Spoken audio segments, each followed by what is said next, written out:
Strategi untuk melangsungkan transformasi itu akan menyangkut mulai dari mindset, mulai dari cara berpikir, kebiasaan-kebiasaan, sampai dengan praktek-praktek yang baru, serta pemikiran-pemikiran yang baru.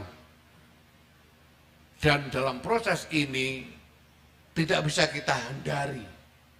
kita hindari adanya potensi-potensi kontroversi, bahkan konflik.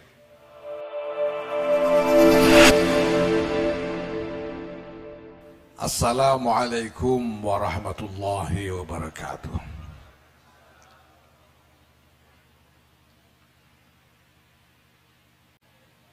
Alhamdulillah wa syukurillah wassalatu wassalamu ala rasulillah Sayyidina Maulana Muhammad ibn Abdullah wa ala alihi wa sahbihi wa mawala.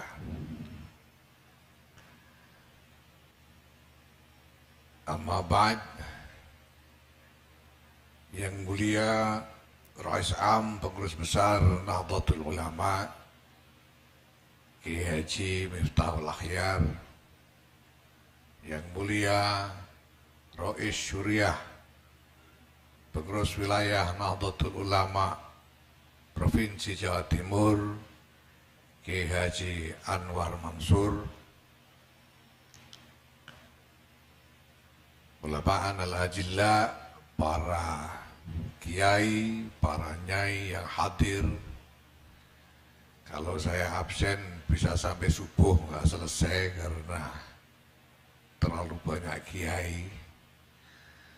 Kiai Fuad Nur Hasan, Kiai Anwar Iskandar, Kiai Ali Masyhuri, Kiai Hasim Wahab, belum yang sedang ngantri jadi kiai seperti Saifullah Yusuf misalnya, ini bisa panjang lagi daftarnya. Nanti pokoknya semua nyai yang hadir,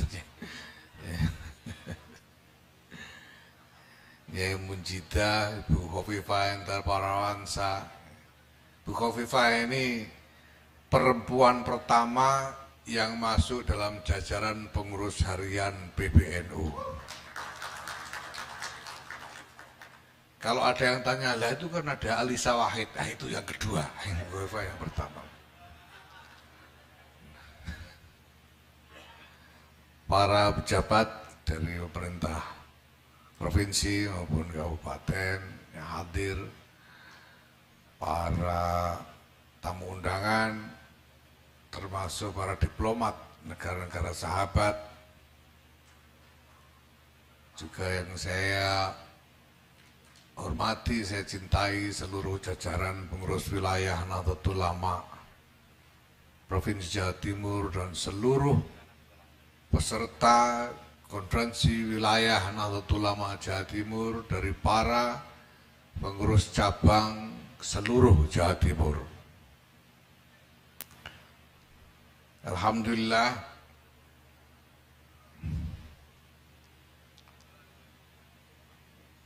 pada malam hari ini kita bukan hanya melaksanakan kewajiban organisasi untuk menyelenggarakan permusyawaratan di lingkungan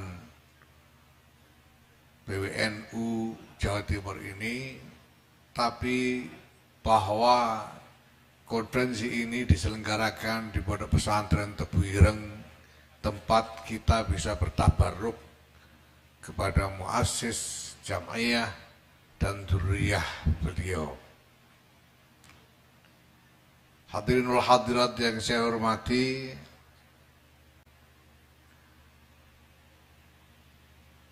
dunia sedang berubah dan berubah dengan cepat sekali. Bagi entitas apapun, apakah itu negara atau organisasi atau bahkan perorangan, di tengah perubahan yang begini cepat, semua akan menghadapi tantangan yang paling mendasar, yaitu tantangan untuk menjadi tetap relevan. Teknologi-teknologi yang kita gunakan selama ini begitu cepat tergusur relevansinya.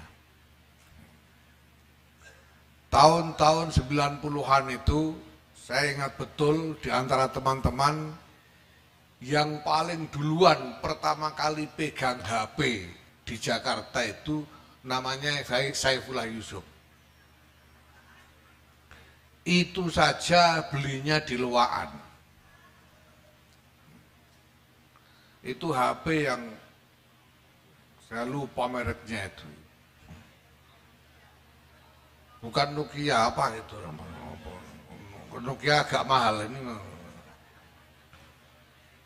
Dengan cepat HP model begitu tidak relevan lagi. Karena kemudian sekarang ada Android, ada smartphone. Smartphone itu cuma hitungan mungkin bahkan bulan bisa menjadi tidak relevan.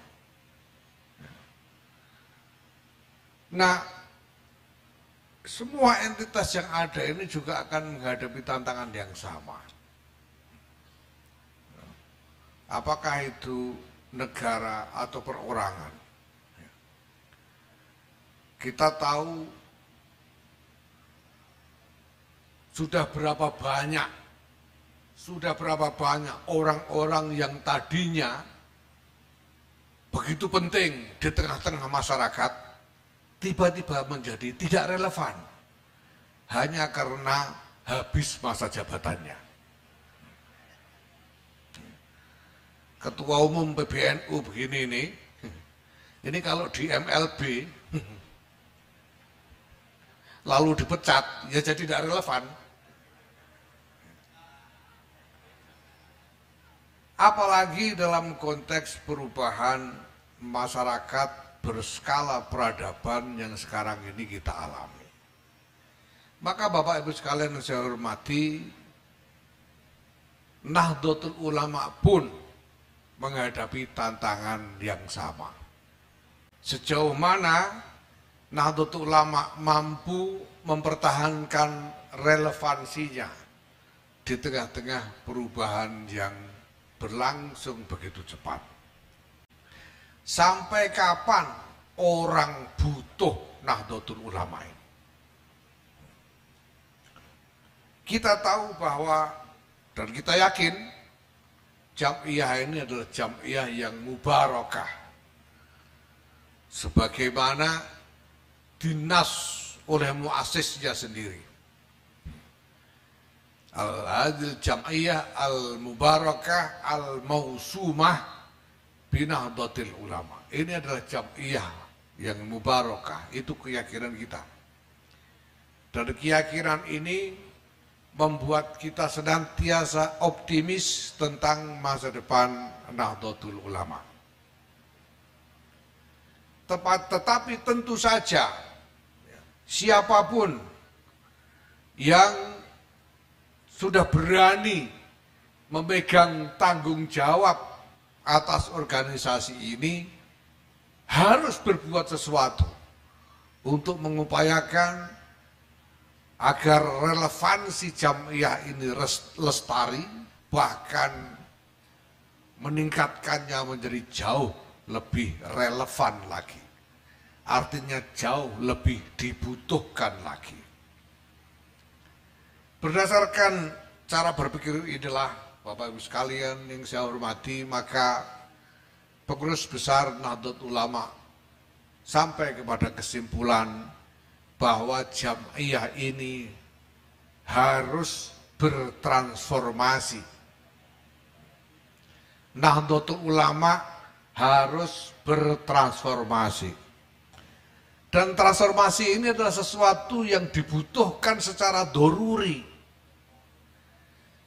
Ini bukan hanya soal musabakoh untuk menjadi lebih baik dari yang lain.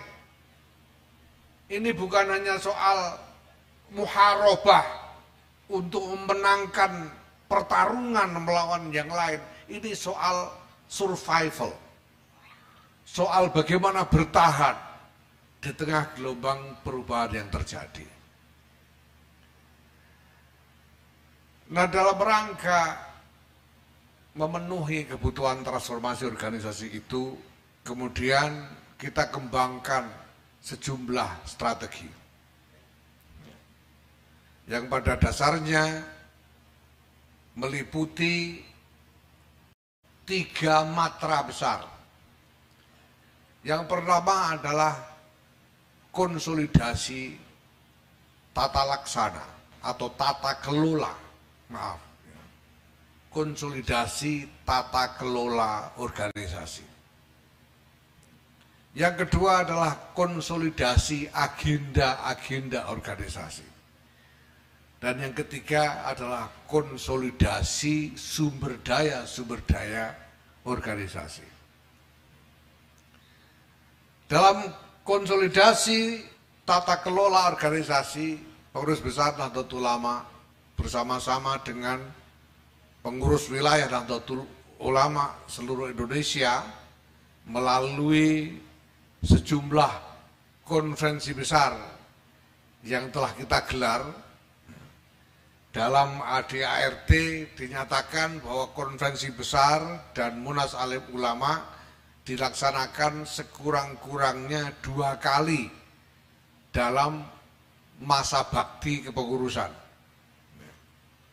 Tetapi sejak dikukuhkan sampai sekarang, kira-kira mungkin hampir 3 tahun, kita sudah menggelar 4 kali konferensi besar. Dan masih akan ada beberapa kali lagi konferensi besar perlu kita selenggarakan. Untuk apa? Untuk menyusun komponen-komponen regulasi, peraturan-peraturan perkumpulan yang kita butuhkan dalam memperbaiki tata kelola organisasi. Yang kedua, dalam konteks konsolidasi tata kelola ini, kita mengembangkan penggunaan platform digital di dalam manajemen dan administrasi. Baru kemarin, tanggal 1 Agustus 2024, saya meresmikan peluncuran platform digital khusus untuk persuratan. Jadi PBNU telah membentuk satu tim untuk membangun platform digital bagi semesta NU. Jadi visi kita adalah membangun semesta digital NU. Maka dirancang satu desain yang kemudian diberi nama Digdaya NU. Digital, data, dan layanan Nahdlatul Ulama. Yang ini semua nanti segala hajat organisasi dan hajat jamaah diharapkan bisa tertampung di dalam platform digital itu. Nah, yang sekarang sudah jadi adalah platform untuk persuratan. Kita mulai dari persuratan. Jadi mulai kemarin di PBNU, di lingkungan PBNU tidak ada lagi orang membuat dokumen resmi pakai kertas. Karena semuanya sudah dibuat dengan platform digital. Alhamdulillah. Ya. Ini sudah bisa di-download di HP.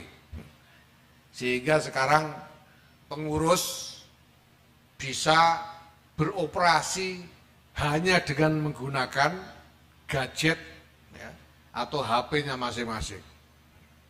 Kadang-kadang saja untuk keperluan tertentu harus dilakukan dengan PC, ya, dengan private computer itu. Tapi secara umum sudah bisa dikerjakan melalui gadget-gadget yang biasa kita bawa ke sana kemari.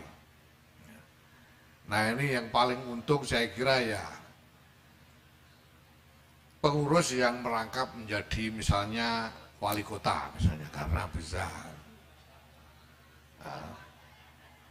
tetap in touch walaupun sibuk mengurus ya 3-4 kecamatan, tapi masih bisa mengurus urusan PBNU misalnya. Ini akan sangat membantu sekali.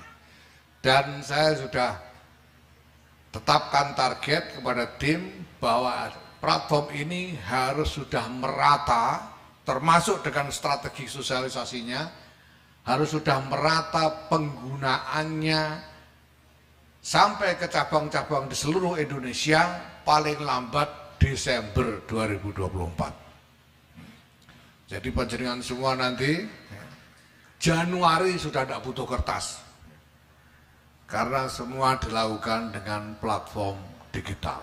Dan nanti masih ada banyak lagi platform-platform digital yang dibangun untuk berbagai hajat, baik hajat jamaiyah maupun hajat jamaah. Ini agenda konsolidasi tata kelola.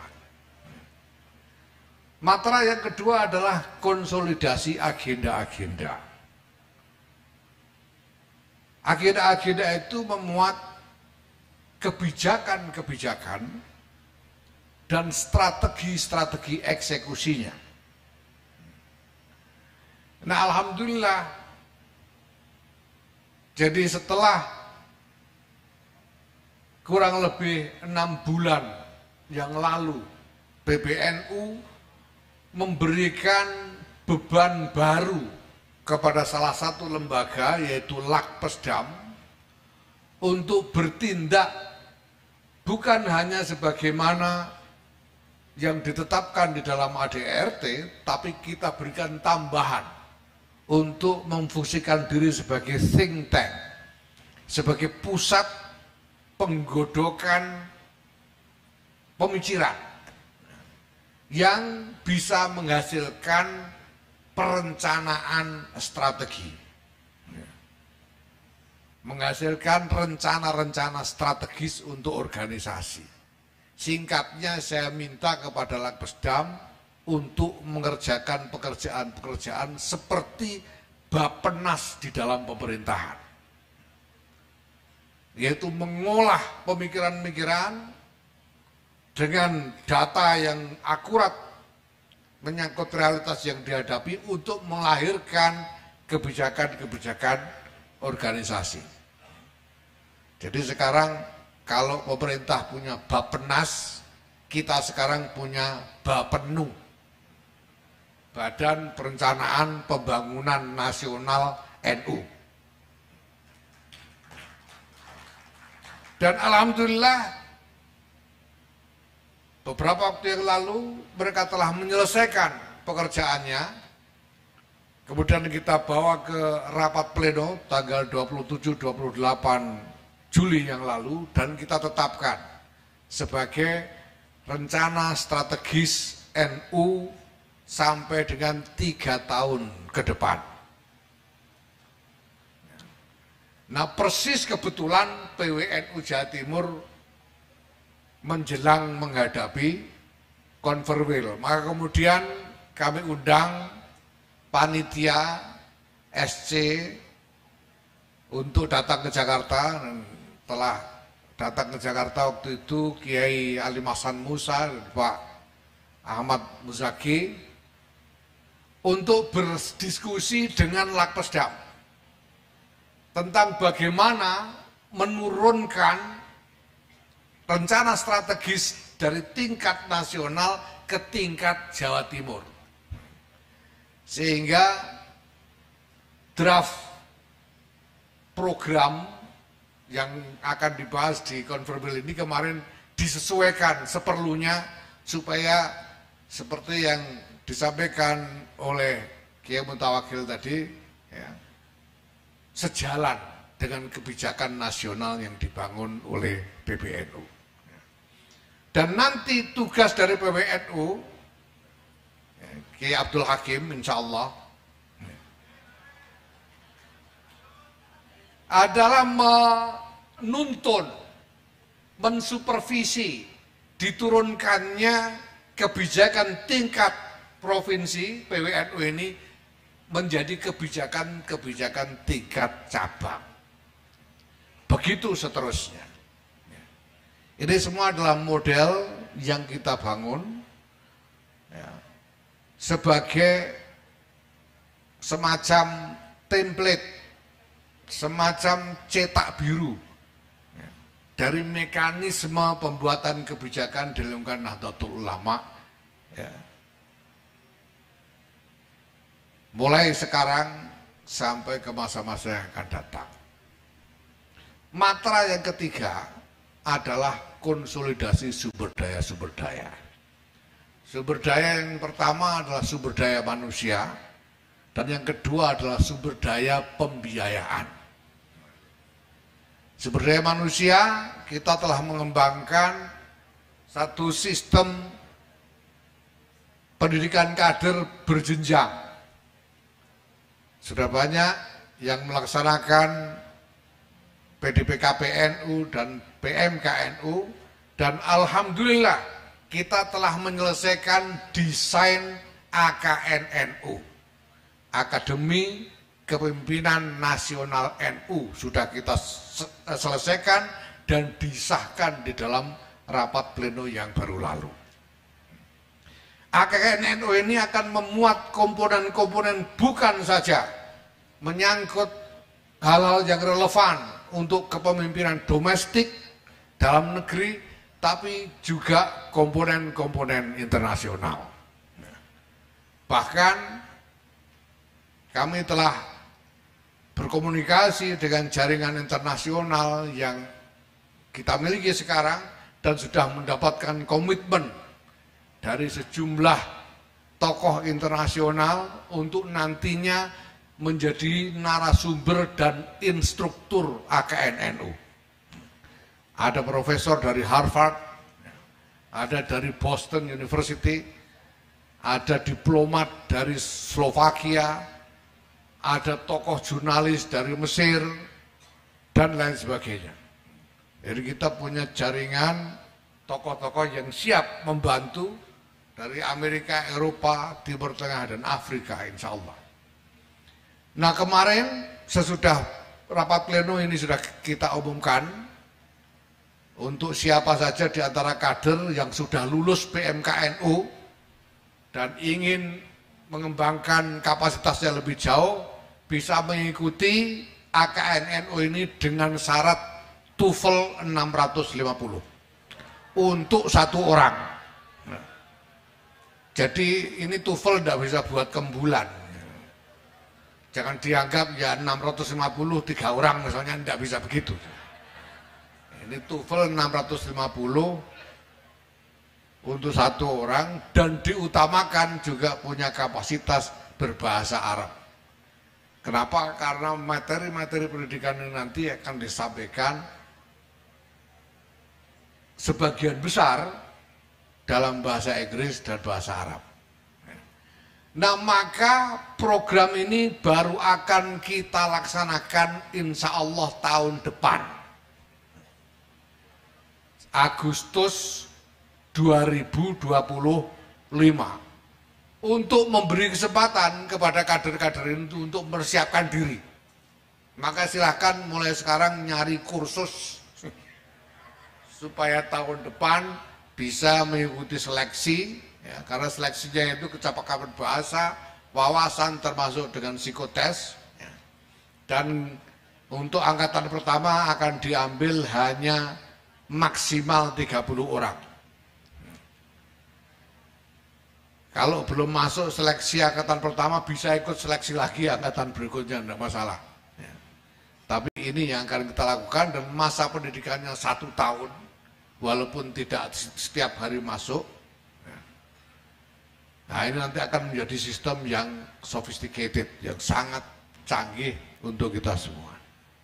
Nah, mengenai konsolidasi pembiayaan, saya kira Bapak Ibu sudah mendengar, bahkan mungkin ikut bertengkar, bahwa Nahdlatul Ulama mendapatkan izin atau konsesi tambang dari pemerintah.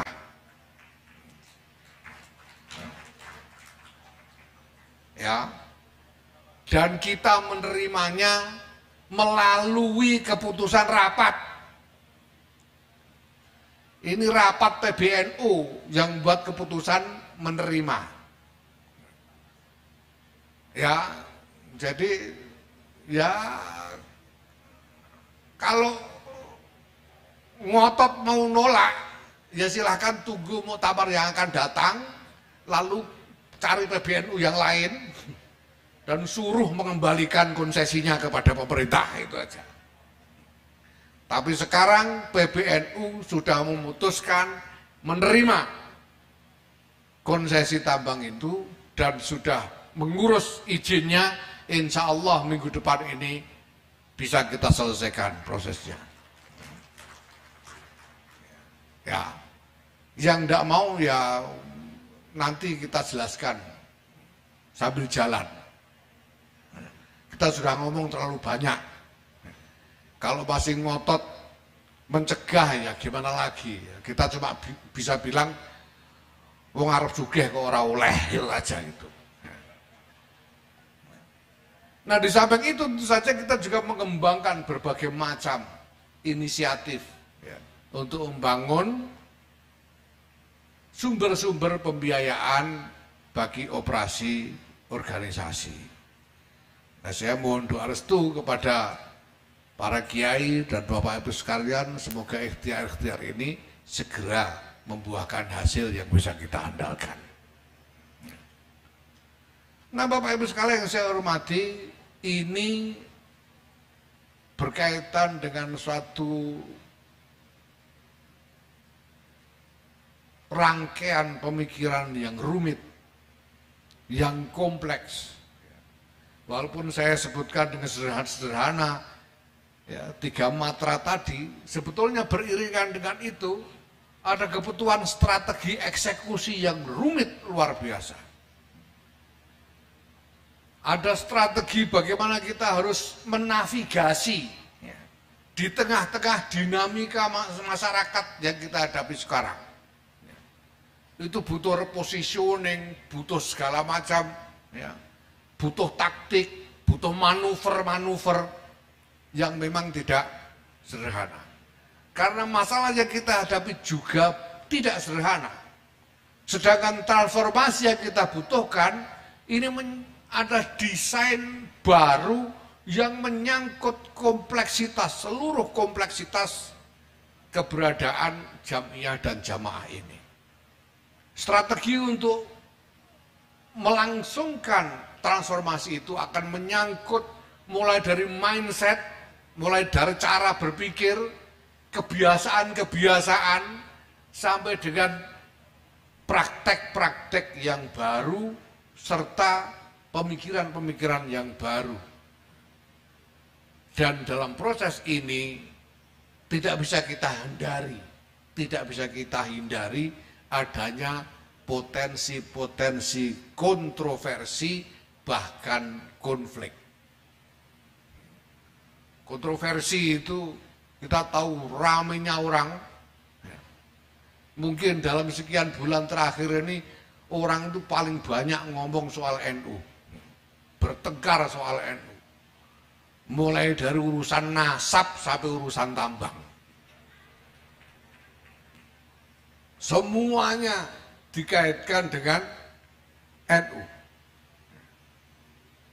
Kontroversi, bahkan konflik. Wah, apalagi kita punya sekjen yang paling hebat ini. Ya karena saya memang minta, saya sejak awal datang ke sana kemari, saya ajak 2 orang, yang satu wakil ketua umum Pak Amin Said Rusdi, yang satu sekjen. Dan saya bilang saya ini mau nanam. Kalau saya ke daerah, saya bilang saya mau nanam. Saya bawa orang yang memikul bibit, namanya Amin Said Rusdi. Tapi saya bawa satu lagi yang tukang bawa macul, ya, namanya Saifullah Yusuf. Jadi nanti kalau ada batu yang berengkel pacul gitu saja, bagian macul. Nah, alhamdulillah. Karena memang ini tidak bisa kita hindari. Apa boleh buat di tengah keadaan yang begini.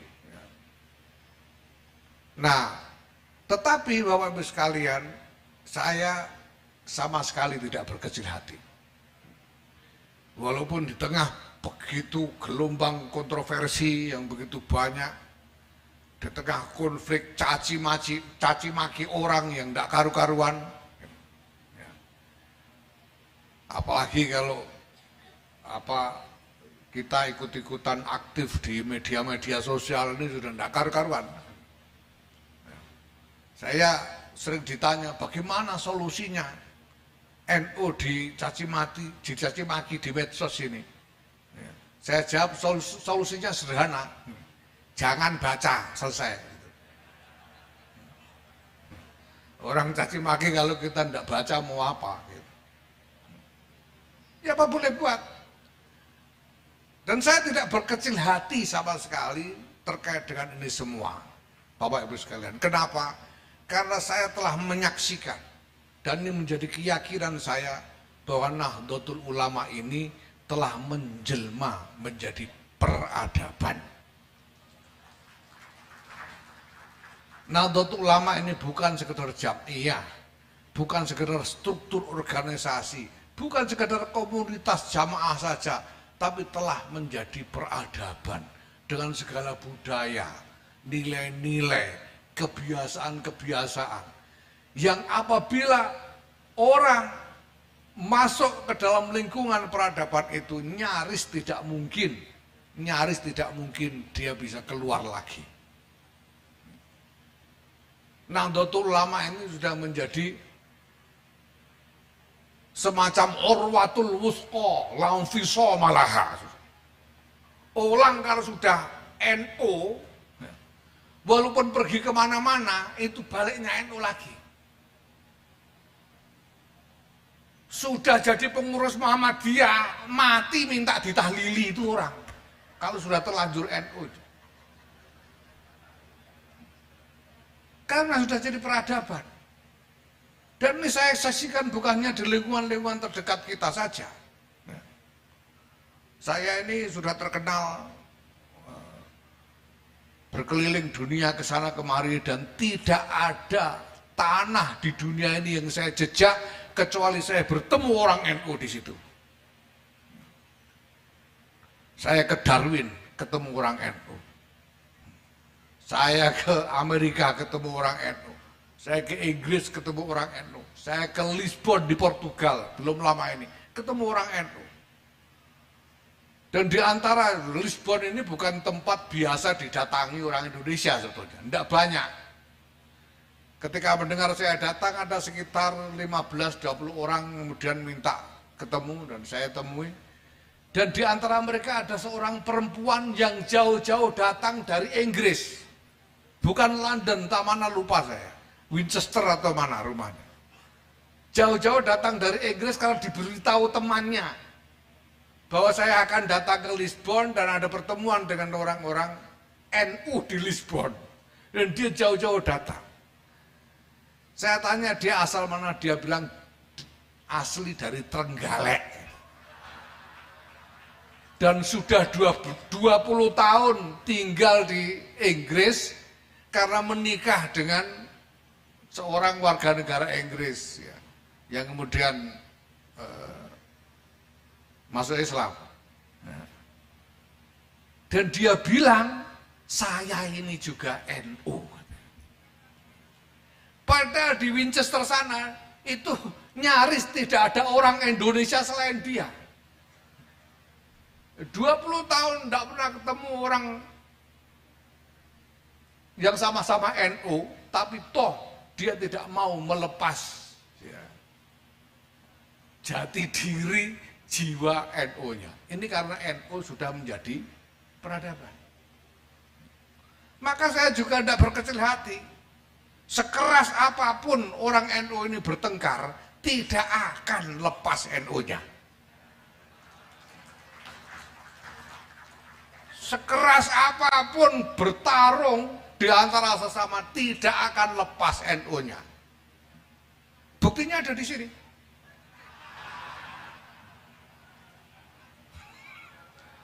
Itu Saifullah Yusuf itu dulu dapat lebih dari 9 juta suara. Ibu Khofifah ini nyaris 10 juta suara. Saya bedakan nih, lebih 9 juta dan nyaris 10 juta. Supaya orang ingat dulu yang menang siapa gitu kan.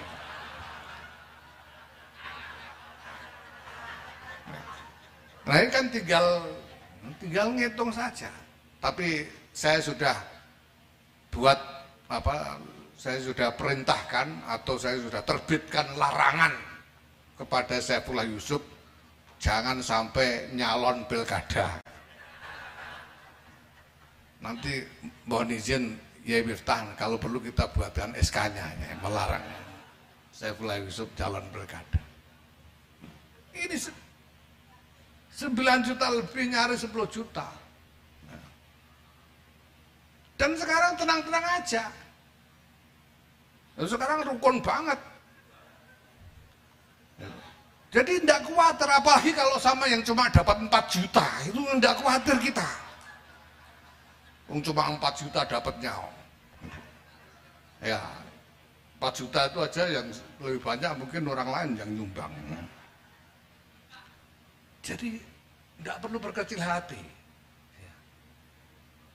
Dan lebih dalam lagi, saya tidak akan berkecil hati karena saya yakin Nahdlatul Ulama ini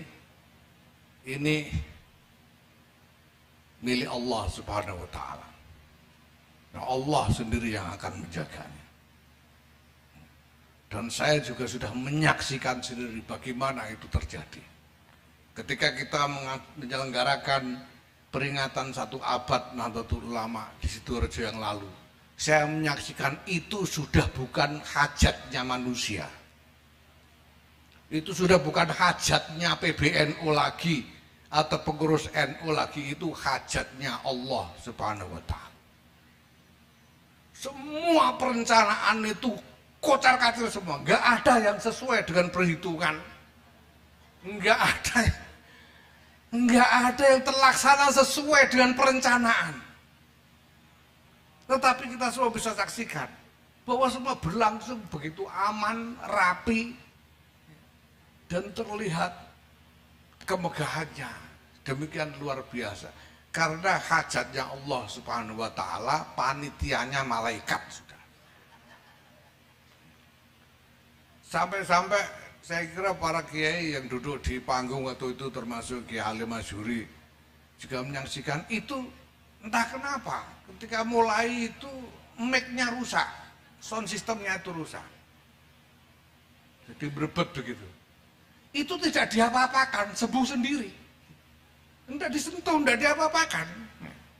Kita udah bingung karena kita mencium bau seperti ada kebakaran, mungkin ada yang konslet atau apa, dan belum diapa-apakan sudah sembuh dengan sendirinya. Ya tentu saja karena kiai-kiai baca hizib, wirid dan lain sebagainya ya. Ya tapi ya sudah itu sudah. Jadi Nahdlatul Ulama ini milik Allah Subhanahu wa taala. Maka saya tidak pernah ragu-ragu membuat keputusan. Saya tidak pernah ragu-ragu membuat keputusan. Kalau Rois Am setuju, jalan. Kenapa? Karena saya yakin kalau ada salah-salahnya nanti yang ngurus Gusti Allah sendiri, itu aja sudah. Yang penting kita yakin dan jalan. Nah Bapak Ibu sekalian yang saya hormati, sejauh ini Alhamdulillah. Alhamdulillah. Berbagai kemajuan telah kita capai. Ya. Berbagai kemajuan telah kita capai. Ya, penjenengan bisa googling sendiri. Jadi kalau melihat internet jangan cuma baca caci makinya saja, tapi juga dilihat capaian-capaian apa yang sudah berhasil kita lakukan. Ya. Maka saya menjadi semakin yakin bahwa ini memang hal-hal yang perlu dan resiko apapun harus kita tempuh untuk bisa menjadikan semua agenda-agenda ini berhasil terlaksana sebaik-baiknya. Saya hanya mengajak kepada Bapak Ibu sekalian, para pengurus Nahdlatul Ulama se-Jawa Timur, para kader dan warga NU Jawa Timur, mari kita meneguhkan hati untuk mengupayakan keberhasilan dari visi besar ini sebagai sumbangan kita kepada Nahdlatul Ulama. Kalau disuruh ikhlas beneran, mungkin kita belum mampu. Mungkin kita belum mampu. Karena ikhlas itu mensyaratkan makrifat. Mensyaratkan ma'rifatullah. Bagaimana mungkin melakukan sesuatu karena Allah kalau tidak kenal Allah? Sedangkan ma'rifatullah itu bukan ilmunya orang awam. Nah, maka awam-awam kayak saya begini susah disuruh ikhlas, itu susah. Untungnya kita bisa berikhlas secara tawasul. Caranya dengan tabarruk dan menjauhi dan takut kualat, itu caranya. Kita lakukan hal-hal yang bisa kita harapkan barokahnya dari para pendahulu kita, dan kita jauhi hal-hal yang bisa membuat kita kualat kepada pendahulu-pendahulu kita. Kalaupun kita tidak ikhlas kepada Allah karena belum sampai kepada ma'rifatullah, paling enggak sampean kita semua kenal dengan Kiai Anwar Mansur sehingga kita mampu dengan tulus bertabarruk kepada Kiai Anwar Mansur karena kita kenal beliau. Dan kita menjauhi kualat dari Kiai Anwar Mansur dengan sungguh-sungguh karena kita kenal beliau. Beliau yang akan menjadi wasilah kepada Allah Subhanahu wa taala melalui sanad yang bersambung sampai kepada baginda Rasulullah Muhammad sallallahu alaihi wasallam. Bapak Ibu yang saya hormati, para kiai, sekali lagi kami mohon doa restu, mudah-mudahan diberi kekuatan dan pertolongan oleh Allah Subhanahu wa taala. La haula wala quwwata illa billahil aliyyil azim. Wallahul muwaffiq ila aqwamit thariq. Ini pakai pembukaan resmi segala ya. Baik, saya ucapkan selamat berkonferensi, selamat bermusyawarah, dan mari bersama-sama kita buka konferensi wilayah Nahdlatul Ulama Provinsi Jawa Timur kali ini dengan bersama-sama membaca Ummul Kitab Al-Fatihah. Bismillahirrahmanirrahim. Iyyaka na'budu wa iyyaka nasta'in. Ihdinas siratal mustaqim. Siratal ladzina Wallahul muwaffiq ila aqwamit thariq. Assalamualaikum warahmatullahi wabarakatuh.